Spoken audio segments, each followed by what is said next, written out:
prier pour remettre ces moments entre la main du Seigneur. Alléluia. Père Dieu Tout-Puissant, nous bénissons ton nom. Nous glorifions ton nom parce que tu es bon, Seigneur. Merci parce que tu as mis, Seigneur, ta parole à notre disposition, Seigneur. Nous sommes là, Seigneur, pour sonder, Seigneur, ta parole, pour sonder les Écritures, afin de connaître, Seigneur Dieu de gloire, ta pensée pour nous aujourd'hui. Nous voulons, Seigneur, savoir qu'est-ce que tu veux nous enseigner, Seigneur, ce soir. Nous voulons apprendre de toi, Seigneur Dieu de gloire. Oui, Seigneur, ta parole est la vérité. Ta parole est une source de richesse pour nous, Seigneur. Merci pour mon bien-aimé, Seigneur, qui écoute, Seigneur Dieu de gloire, ce message, Seigneur, en présentiel. Merci pour les personnes qui sont, Seigneur, sur les réseaux sociaux, qui nous suivent aussi, Seigneur. Merci de préparer leur cœur. Merci de parler à leur cœur. Merci aussi, Seigneur, pour l'instrument que je suis. Je m'abandonne en tes mains, Seigneur. Que tu croisses, Seigneur Dieu de gloire, afin que je puisse diminuer. Que tu paraisses, Seigneur, afin que je puisse m'effacer, Seigneur. Que la gloire seule te revienne, Seigneur. Toi qui es notre Dieu, Seigneur. Béni sois-tu au nom de Jésus-Christ. Amen. Amen. Amen. Donc le thème de notre enseignement, notre étude biblique de ce soir, c'est l'autorité du chrétien. L'autorité du chrétien.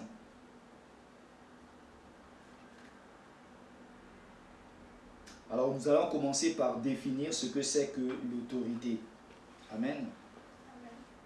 L'autorité, c'est le droit de commander.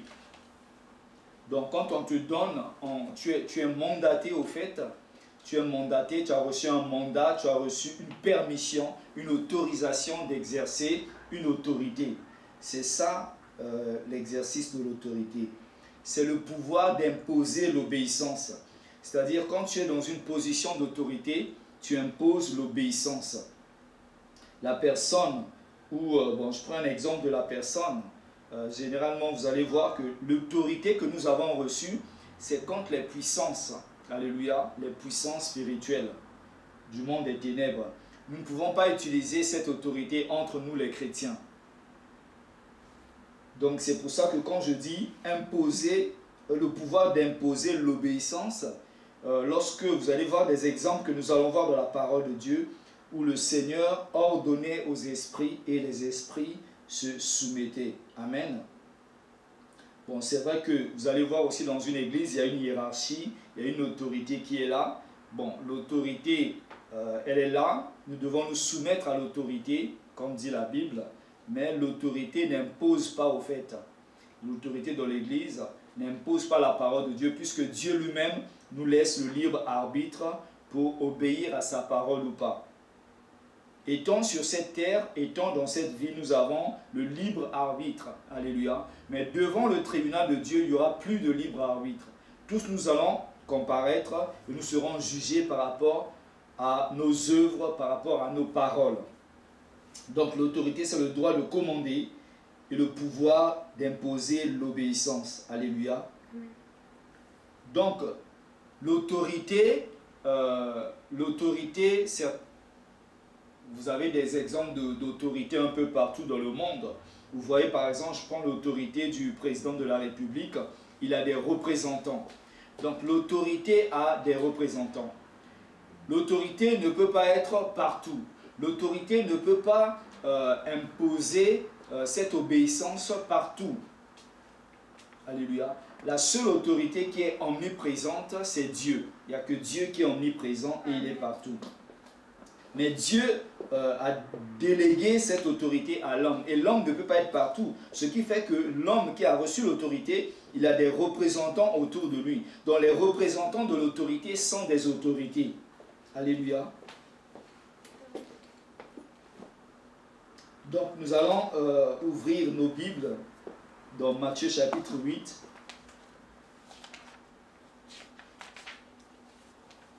À partir du verset 5. Matthieu chapitre 8, verset 5. Pourquoi nous parlons de l'autorité du chrétien aujourd'hui? Parce que beaucoup d'enfants de Dieu se sous-estiment. Beaucoup d'enfants de Dieu ignorent qui ils sont en Jésus-Christ, ce qu'ils sont capables de faire. Beaucoup d'enfants de Dieu ont des doutes par rapport à leurs compétences, ont des doutes par rapport à ce que Christ leur a donné comme pouvoir. C'est pour ça que nous voyons beaucoup de chrétiens aujourd'hui qui pleurnichent devant la situation, qui pleurent devant les obstacles. Ah oui, ceci, cela, ils se lamentent. Au lieu de se lever, de prendre autorité. Alléluia. Beaucoup d'enfants de Dieu. C'est pour ça que le Seigneur, régulièrement, il réprimandait les disciples pour dire, homme de peu de foi, pourquoi vous doutez? Pourquoi vous ne pouvez pas faire telle ou telle chose? Parce qu'ils avaient le pouvoir. Le Seigneur savait qu'ils étaient capables de le faire. Mais eux, ils s'attachaient trop au Seigneur, alors qu'ils étaient capables de le faire. Donc nous allons lire une histoire que nous connaissons tous, l'histoire du serviteur du centenier. Je commence à partir du verset 5. Comme Jésus entrait dans Capernaum, un centenier l'aborda, le priant en disant, « Seigneur, mon serviteur est couché à la maison, atteint de paralysie et souffrant beaucoup. » Jésus lui dit, « J'irai et je le guérirai. » Le centenier répondit, « Seigneur, je ne suis pas digne que tu entres sous mon toit, mais dis seulement un mot et mon serviteur sera guéri. Car moi qui suis soumis à des supérieurs, j'ai des soldats sous mes ordres. Et je dis à l'un, va, et il va. À l'autre, viens, et il vient. À mon serviteur, fais cela, et il le fait. » Après l'avoir entendu, Jésus fut dans l'étonnement. Et il dit à ceux qui le suivaient, « Je vous le dis en vérité, même en Israël, je n'ai pas trouvé une aussi grande foi. Or, je vous le déclare, que plusieurs viendront de l'Orient et de l'Occident et seront à table avec Abraham, Isaac et Jacob dans le royaume des cieux. Mais les fils du royaume seront jetés dans les ténèbres du dehors, où il y aura des pleurs et des grincements de dents. » Verset 13. Puis Jésus dit au centenier, « Va, qu'il te soit fait selon ta foi. » Et alors même son serviteur fut guéri. Donc voilà l'histoire de ce centenier qui est venu plaider la cause de son serviteur à Jésus. Lui qui était une autorité dans le monde, il a même expliqué et pris le temps d'expliquer le principe de l'autorité à Jésus. Il dit non, je ne suis pas digne que tu viennes sous mon toit, mais moi qui suis une autorité, j'ai des soldats sous mes ordres. J'ai des serviteurs sous mes ordres. Quand je donne, j'intime l'ordre, ils obéissent, ils se soumettent. Donc il a reconnu qu'il était limité. Lui qui était une autorité des soldats, une autorité romaine. Mais il s'est retrouvé devant une situation où il était limité. Quelle était cette situation? C'est la maladie. Alléluia. Beaucoup bien aimés d'autorité dans ce monde, ils ont l'autorité sur des lois, sur des principes, sur beaucoup de choses. Mais le domaine spirituel, il n'y a que Dieu qui a cette autorité dans le domaine spirituel. Amen. Amen. Souvenez-vous, Dieu, quand il a créé l'homme, il a donné à l'homme l'autorité. Il a dit à l'homme, tu vas dominer sur tout ce que j'ai créé. Et l'homme, qu'est-ce qu'il a fait? Il a reçu cette autorité. Mais en désobéissant, Dieu avait donné des principes, Dieu avait donné des limites à ne pas franchir. Et l'homme a franchi ses limites. Il a péché et en péchant, il a transmis cette autorité à Satan. C'est pour ça que Satan est devenu le Dieu de ce monde.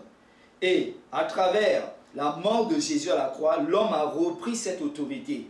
Alléluia. Parce qu'il fallait que Jésus se donne. Il fallait, comme la Bible dit que c'est par un homme que le péché est rentré, et il fallait que Christ prenne la condition humaine aussi pour pouvoir redonner à l'homme ce qu'il avait perdu, cette autorité.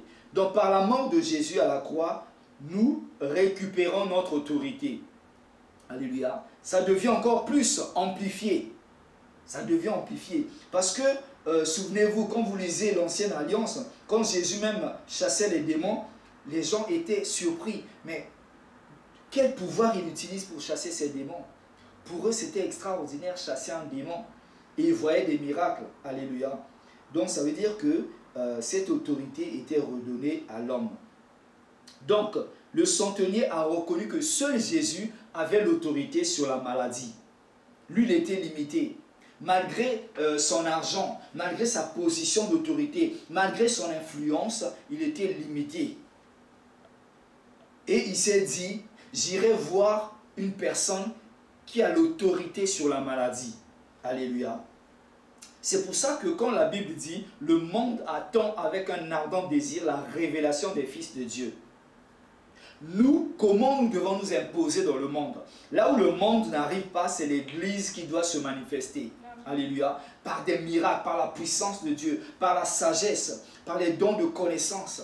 Comme on vous dit toujours, Dieu peut vous donner une idée pour créer une entreprise. Les païens ont des idées. Ils créent des entreprises, ils font des choses. Mais pourquoi pas nous, enfants de Dieu? Nous qui avons l'Esprit de Dieu en nous, qui peut nous parler, qui nous parle. Alléluia. Nous devons impacter le monde. Ce que le monde n'a pas, l'Église l'a. Et c'est ça que l'Église peut apporter au monde. Parce qu'aujourd'hui, lorsque nous voyons même la médecine est limitée, la médecine est limitée, la science est limitée. Il y a des maladies que la médecine n'arrive pas à guérir. Mais nous, par la puissance de Dieu, par les dons des miracles, nous pouvons guérir ces maladies. Et Jésus l'a dit, guérissez les malades, ressuscitez les morts. C'est ce qu'il a dit, parce que là, le monde ne peut pas faire. Mais nous, nous avons reçu cette autorité. Alléluia. Nous avons reçu cette autorité. Nous allons lire dans, on va conserver ce passage, on va lire dans Matthieu 28, 18. Matthieu 28, 18.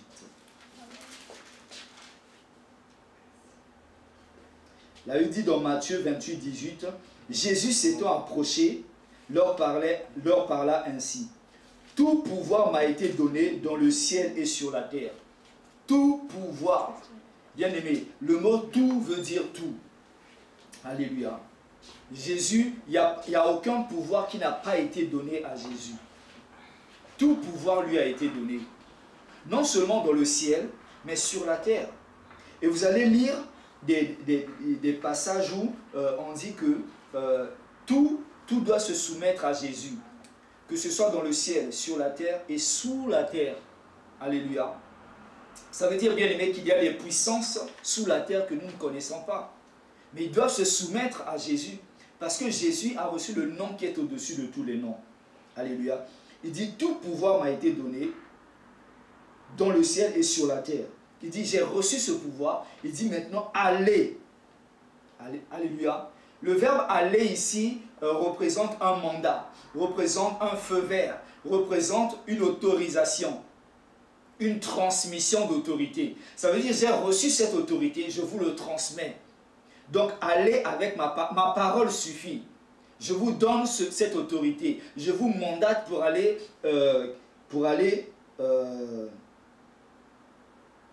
baptiser, pour aller guérir, pour aller délivrer. Alléluia. C'est ça, la parole du Seigneur suffit. C'est pour ça que l'officier a reconnu, il dit, dis seulement une parole. Parce qu'il savait que Jésus, en disant quelque chose, la maladie allait se soumettre.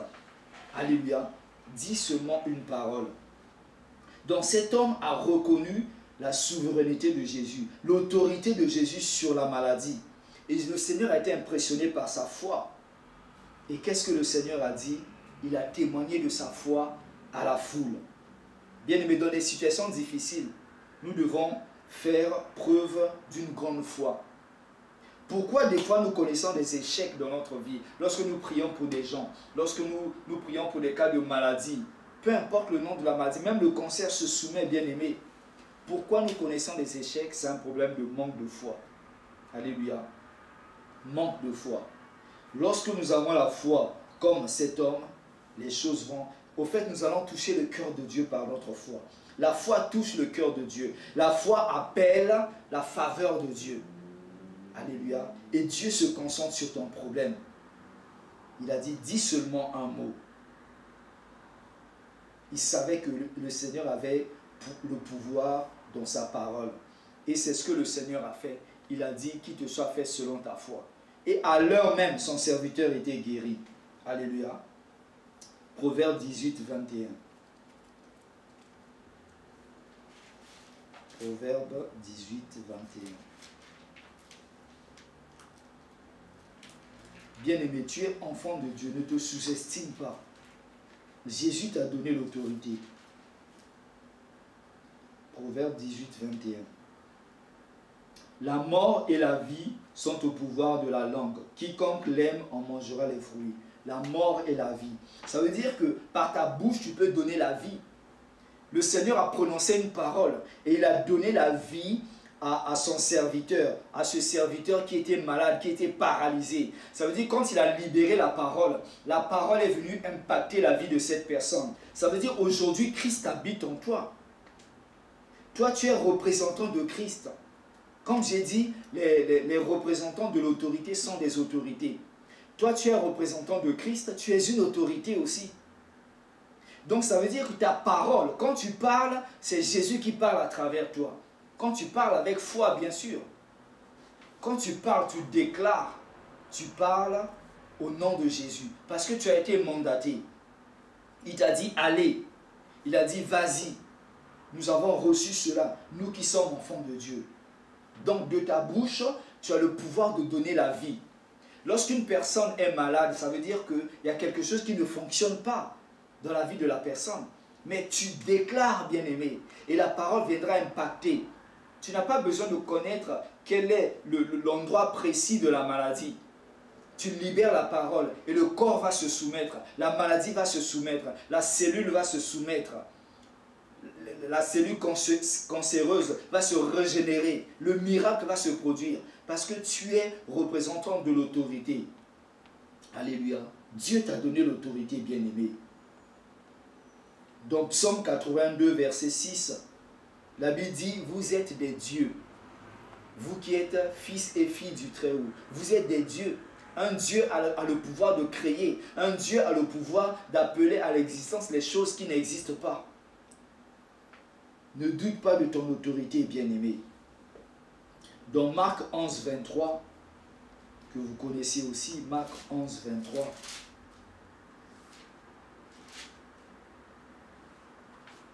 Je vous le dis en vérité, si quelqu'un dit à cette montagne, si quelqu'un dit à la montagne, ça veut dire parler à haute voix. Alléluia. Parler à haute voix. Quand vous lisez certains passages bibliques, la Bible dit que Jésus parlait avec autorité. Bien aimé, devant une situation, il faut quand tu élèves ta voix, on doit sentir que tu libères l'onction. Tu libères le pouvoir. Alléluia. Tu dois être sûr de ton autorité. Quand tu parles, tu n'es pas la personne que tu étais avant. Tu parles en tant que représentant et représentante de Christ. Donc tu dois parler avec audace, avec assurance, avec autorité. La Bible dit, si quelqu'un dit à cette montagne, tu parles à la montagne, tu libères la parole, ôte-toi de là et jette-toi dans la mer, c'est-à-dire déplace-toi.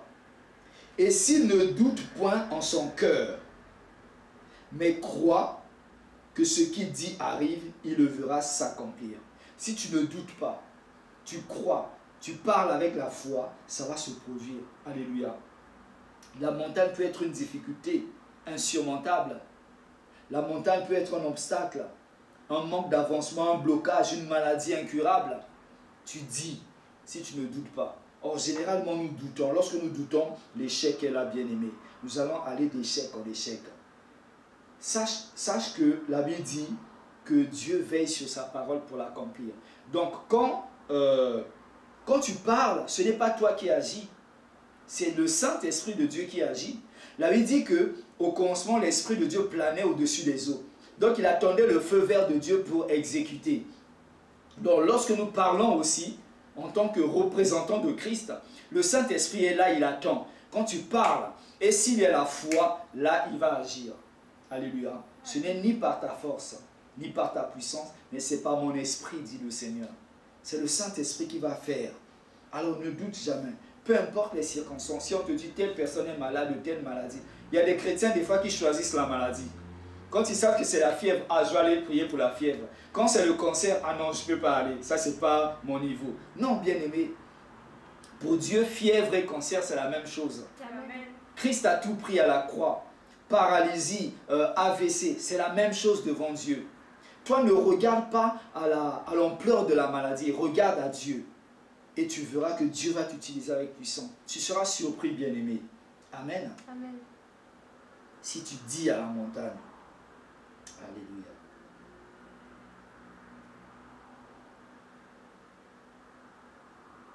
On va lire une autre histoire dans Actes, chapitre 19.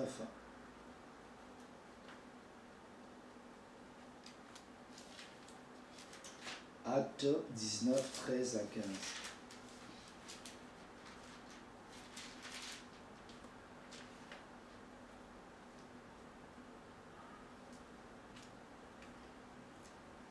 La Bible dit ceci.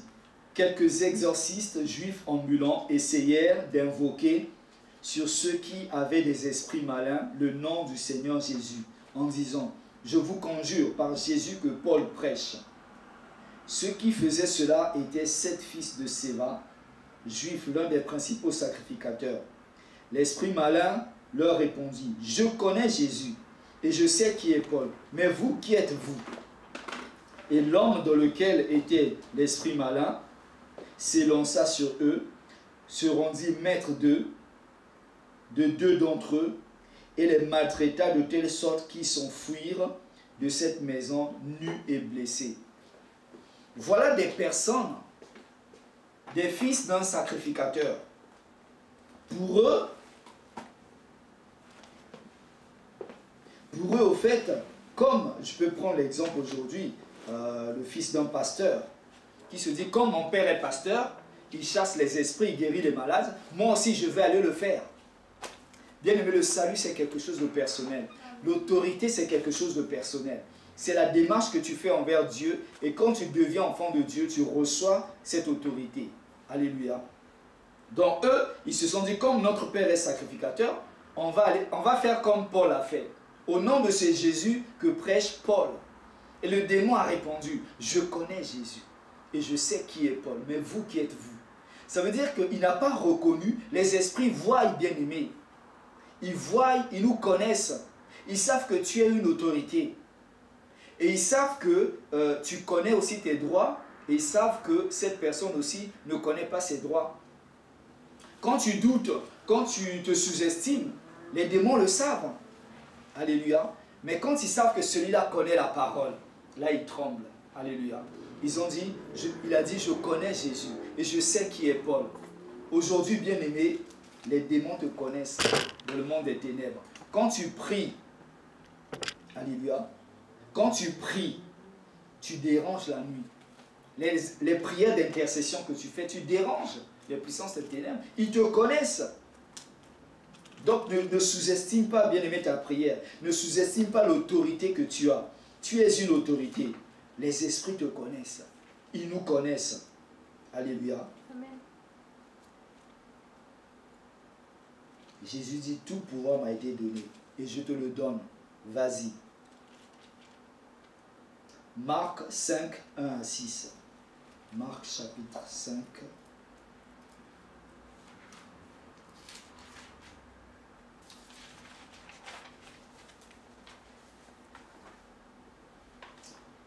Marc chapitre 5, 1 à 6. Ils arrivèrent sur l'autre bord de la mer, dans le pays des Gadaréniens. Aussitôt Jésus fut hors de la barque. Il vint au-devant.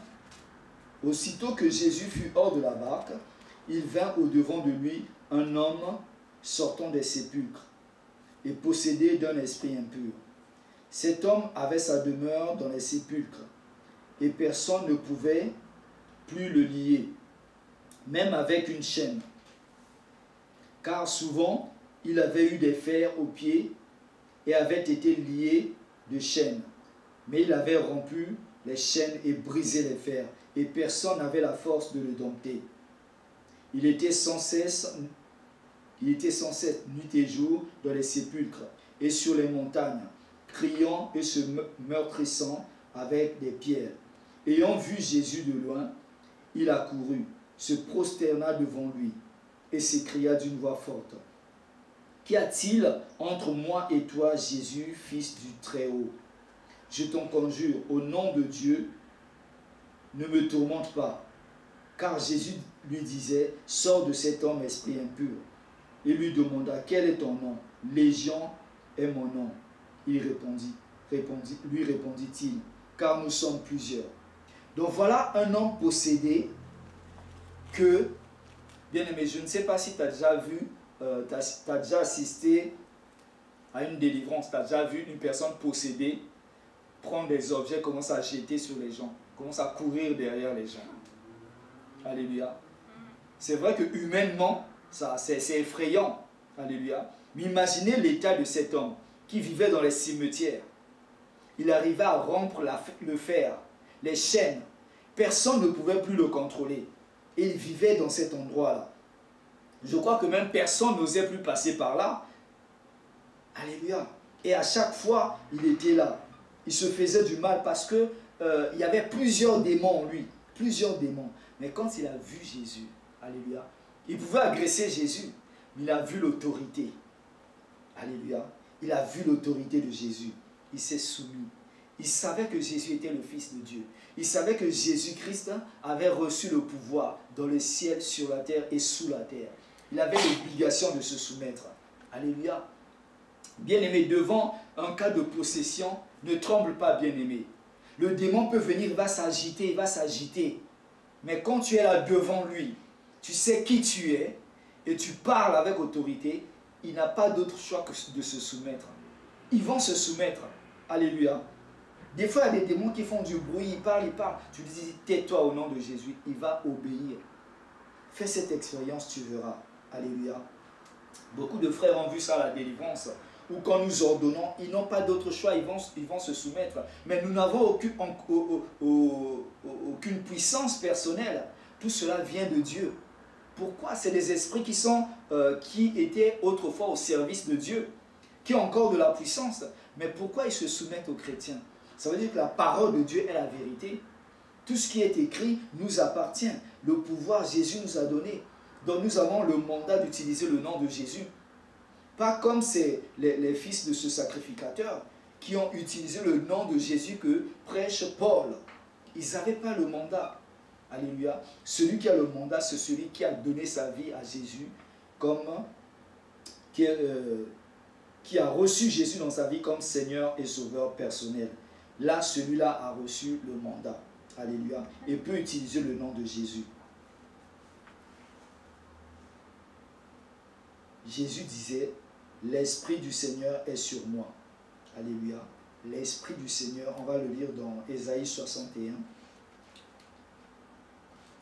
Ésaïe 61.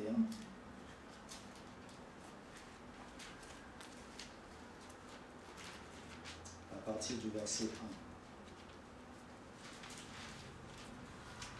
L'Esprit du Seigneur, l'Éternel, est sur moi, car l'Éternel m'a oint pour porter de bonnes nouvelles aux malheureux. L'Éternel m'a oint, l'onction, m'a conféré l'onction. Alléluia. Donc, cette onction, à quoi ça sert? Cette onction t'est donnée pour que tu puisses exercer ton autorité. Alléluia. Bien, mais tu ne peux pas exercer ton autorité sans avoir reçu l'onction du Saint-Esprit. Sans avoir reçu le Saint-Esprit en toi. L'onction, c'est la marque du Saint-Esprit. L'onction te qualifie, te donne, au fait, te booste. Comme plus que de l'adrénaline même, bien-aimé. Tu reçois cette onction. Avec cette onction, qu'est-ce que tu peux faire? Car l'Éternel m'a oint pour porter de bonnes nouvelles aux malheureux. Bien-aimé, tu ne peux pas évangéliser sans avoir l'onction. Tu ne peux pas aller prêcher la parole de Dieu sans avoir l'onction. C'est pour ça que le Seigneur a dit aux disciples, attendez à Jérusalem l'esprit de la promesse. Et quand ils ont été revêtus de la puissance de Dieu, ils n'étaient plus les mêmes. Ils ont changé. Bien-aimé, l'onction, au fait, te fait faire des choses que tu ne pouvais pas faire avant. L'onction, quand tu reçois l'onction, si tu as encore de la timidité, ça veut dire que tu as un problème. L'onction enlève en nous la timidité, enlève la peur. L'onction te pousse à faire des choses que tu ne pouvais pas faire avant, t'emmène dans une autre dimension, la dimension du surnaturel. Il m'a envoyé pour guérir ceux qui ont le cœur brisé. C'est l'onction. Quand tu as l'onction, Tu guéris les personnes qui ont le cœur brisé. Beaucoup de personnes souffrent de dépression. Beaucoup de personnes ont des blessures intérieures. Mais Dieu te donnera une parole pour ces personnes. Et tu vas guérir leur cœur. Pour proclamer aux captifs la liberté. Il y a beaucoup de prisonniers. Tu peux les libérer grâce à l'onction qui est tombée sur ta vie. Et aux prisonniers, la délivrance. Voilà, l'Esprit du Seigneur est sur moi. Donc, bien-aimé, c'est le Saint-Esprit qui te qualifie pour le service, pour exercer cette autorité. Alléluia. Donc, pour aller même évangéliser, il faut cette onction. Pour guérir les malades, il faut cette onction. Pour faire la délivrance, les miracles, il faut cette onction. Alléluia. L'onction est la marque du pouvoir. L'onction est la marque de l'autorité. Quand tu reçois, dans l'Ancien Testament, vous allez voir les rois, quand ils étaient établis. Souvenez-vous même de l'exemple de David. David, quand Dieu a rejeté Saül, David a été choisi comme roi. Alléluia. Qu'est-ce qui s'est passé? On a pris la corne, on a versé l'huile sur sa tête. L'onction d'huile. Position d'autorité. Il a été mandaté. Alléluia. Donc l'onction, c'est la marque du pouvoir. Quand tu reçois l'onction de Dieu, tu as un pouvoir. Tu es devenu une autorité. Alléluia. C'est le mandat qu'on te donne. Les disciples n'avaient pas encore... Au fait, Jésus, à un moment donné, il dit aux disciples, allez-y, guérissez les malades. Ils ont guéri les malades, ils ont fait des miracles. Mais il fallait au fait il fallait le revêtement. Quand je parle de l'onction ici, c'est le revêtement. Ça veut dire que la coupe déborde. Alléluia. Le baptême du Saint-Esprit. C'est ça qui te rend plus efficace. C'est ça qui te rend plus efficace. Donc les disciples ne pouvaient pas faire leur travail à 100% tant qu'ils n'avaient pas encore reçu le Saint-Esprit. C'est pour ça que le Seigneur ne les a pas envoyés comme ça. Il dit, attendez la promesse. Attendez. On ne peut pas être un disciple efficace si on n'est pas revêtu de puissance. On ne peut pas exercer son autorité si on n'est pas revêtu de puissance. Un chrétien qui est baptisé du Saint-Esprit est un chrétien qui exerce son autorité avec efficacité, qui ne peut pas trembler, parce que tu sais qui tu es, parce que tu connais la parole de Dieu, parce que tu connais l'impact du nom de Jésus sur la maladie, sur les esprits impurs. Alléluia. Quand les esprits impurs voyaient Jésus, ils tremblaient. Bien-aimé, expérimente quelque chose. Commence à intensifier ta vie de prière. Intensifie ta vie de prière, la méditation de la parole. Mène une vie de sainteté. Et tu verras. Un jour, tu te présentes devant une personne qui est possédée. Présente-toi juste devant la personne et tu verras la réaction de l'esprit. Alléluia. La parole de Dieu est la vérité, bien-aimé. C'est dans le ministère de la délivrance que moi j'ai expérimenté la puissance de la parole de Dieu. C'est là que j'ai compris que la parole de Dieu est la vérité. C'est là où ce que tu as lu dans la parole de Dieu, tu le matérialises. Tu l'expérimentes dans le ministère de la délivrance. Parce que quand tu dis au nom de Jésus, il se soumet. Quand tu dis sors, fais ceci, fais cela, il se soumet. Alléluia. C'est écrit dans la parole de Dieu. Il est obligé de se soumettre. Alléluia. Amen. Tu es ambassadeur, ambassadrice. Ça veut dire que quand tu représentes Christ là où tu es, partout où tu es, il y a une délégation invisible autour de toi. Tu n'as pas à avoir peur. Il y a des chrétiens aujourd'hui qui ont peur des sorciers, peur des sorcières, peur des esprits malins, peur de la maladie, peur de l'échec, peur de ceci, cela. Non, bien-aimé. Il y a une délégation invisible autour de toi. Ça, tu dois avoir tu dois l'avoir en conscience, dans ta conscience, que non, je ne suis pas seul. La Bible dit que notre corps est le temple du Saint-Esprit. Donc le Saint-Esprit habite en nous. Jésus dit, je serai avec vous tous les jours jusqu'à la fin du monde. La Bible dit que Dieu habite en nous. La Bible dit aussi que l'ange de l'Éternel campe autour de ceux qui craignent Dieu. C'est-à-dire l'ange, il campe. Camper, c'est quoi? C'est veiller. À l'époque, quand les gens campaient, ils mettaient un feu. Ils restaient, ils ne dormaient pas. Ils surveillaient. Ça veut dire que l'ange de Dieu veille sur toi. Imagine toute la protection qu'il y a autour de toi. Toute la délégation qu'il y a autour de toi. Toi en tant qu'enfant de Dieu. Ne doute pas, bien-aimé, de cette autorité que Dieu t'a donnée. Tu n'es pas n'importe qui. Le diable peut te faire douter. Il peut te dire, oui, mais regarde, il va te rappeler ton passé. Il va te rappeler tes échecs. Non. Tu dis, ça c'est passé. Jésus m'a déjà lavé à la croix par son sang. Il a pris mes maladies, il a pris ceci, cela à la croix. Aujourd'hui, je suis une autorité. Il faut le dire. Alléluia. Le diable, s'il vient te faire douter, rappelle-lui la parole de Dieu. Rappelle-lui la parole de Dieu. Tu n'es pas n'importe qui, tu es une autorité. Alléluia. À partir d'aujourd'hui, bien-aimé, ne te sous-estime plus. Parce que ce n'est pas toi qui feras, c'est le Saint-Esprit qui fera pour glorifier Dieu. Alléluia. C'est le Saint-Esprit la Bible dit que Dieu a oint de Saint-Esprit Jésus de Nazareth. Il était revêtu de force et de puissance. Parce que cette onction lui permettait de faire ces miracles. C'est l'onction qui nous permet de faire des miracles aujourd'hui. C'est l'onction qui nous permet d'avoir cette position d'autorité aujourd'hui. Cette position d'autorité, ce n'est pas pour utiliser le pouvoir que tu as reçu, ce n'est pas pour l'utiliser contre les frères et les sœurs. La Bible dit, nous n'avons pas à lutter contre la chair et le sang, mais contre les esprits méchants dans les lieux célestes. Alléluia. Les esprits, où qu'ils soient, notre combat, c'est contre ces esprits. Quand tu vois même une personne te persécuter, le diable peut utiliser cette personne. Quand tu vois, il y a des gens, des fois, quand ils voient dans un rêve qu'une personne l'attaque et il reconnaît la personne, il commence à demander la mort de la personne. Non, bien aimé, il faut combattre l'esprit qu'il y a derrière. Ne combattons pas les personnes, mais l'esprit qui anime ces personnes. Alléluia. Parce qu'aujourd'hui, le diable utilise des personnes pour nous déstabiliser, pour nous faire douter, pour nous éprouver, pour nous tenter. Mais lorsque tu es dans ta position d'autorité, même la nuit, lorsque tu marches, tu n'as pas peur, bien-aimé. Tu n'as pas peur. Alléluia. Même si on te dit dans ce quartier, il y a des voyous, il y a des agresseurs et tout.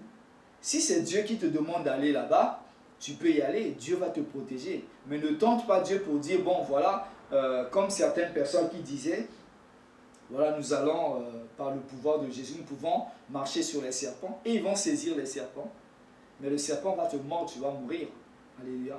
Donc, comprenons la parole de Dieu avec un sens spirituel. Amen. L'autorité du chrétien.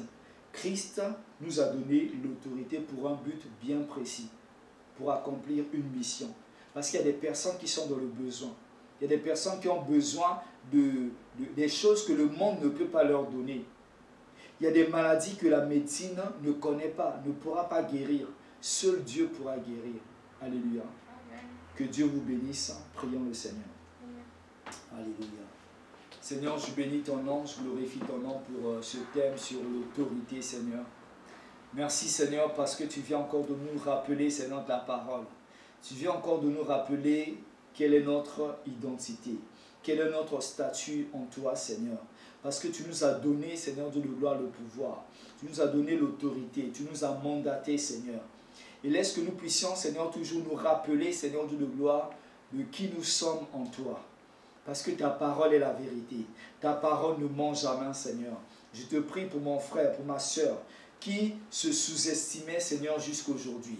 Que cette parole, Seigneur Dieu de gloire, puisse renouveler sa façon de voir les choses, renouveler ses pensées, renouveler sa mentalité, Seigneur, afin qu'il puisse penser selon la parole de Dieu. Car la Bible dit que nous pouvons tout ce que la Bible dit que nous pouvons. Et nous sommes tout ce que la Bible dit que nous sommes. Alléluia. Seigneur, je bénis ton nom, Seigneur. Que ta parole reste gravée dans nos cœurs, Seigneur.